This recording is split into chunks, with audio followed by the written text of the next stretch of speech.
നമ്മുടെ പാഷൻ എപ്പോഴും പാട്ട് തന്നെയായിരുന്നു. പാട്ട് അന്നും പാട്ടിലേക്ക് അത് തന്നെയായിരുന്നു. അത് തന്നെയായിരുന്നു. ആ അപ്പൊ അങ്ങനെ പിന്നെ ഞാൻ അച്ഛനോട് പറഞ്ഞു, ഞാൻ നിർത്തുവാണ്. നിർത്താം.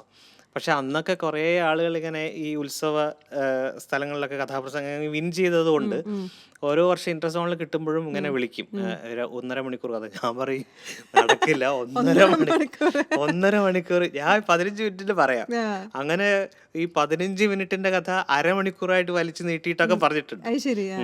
അങ്ങനെ എവിടെയെങ്കിലും സ്പോട്ടിൽ വല്ലതും മറന്നു പോയിട്ടുള്ള കഥകളുണ്ടോ അപ്പൊ അത് പറയുമ്പോ? അയ്യോ അതേ ഉള്ളൂ. ഒരു സ്റ്റേജിൽ മുഴുവനായിട്ട് മറന്നു വെച്ചാൽ അത് ആ ഒരു സ്റ്റേജിന് വേണ്ടിയിട്ട് അതൊരു ആ, പുരാണ കഥയായിരുന്നു എന്ന് തോന്നുന്നു. അത് പുതിയതായിട്ട് അതിനു വേണ്ടി എഴുതിയതാണ്. പക്ഷെ ഞാൻ പറഞ്ഞില്ലേ അത് അരമണിക്കൂർ. അപ്പൊ അതുവരെ 15 മിനിറ്റ് കഥകൾ നമ്മൾ അരമണിക്കൂറായിട്ട് വളരെ മറ്റേ സ്കൂൾ കലോത്സവങ്ങൾ കുറച്ച് സ്പീഡിലാണ് നമ്മൾ പറയുക. കാരണം 15 മിനിറ്റ്സിൽ ഒതുക്കാൻ വേണ്ടി പെട്ടെന്ന് കുറച്ച് റിലാക്സ്ഡ് ആയിട്ട് പറയുമ്പോൾ നമുക്കൊരു 20-25 മിനിറ്റ്സേക്ക് അത് ആക്കാൻ പറ്റും. പാട്ടുകളും ആവർത്തി പാടി കഴിഞ്ഞാൽ 20 minutes രസകരമായിട്ട് ആവും.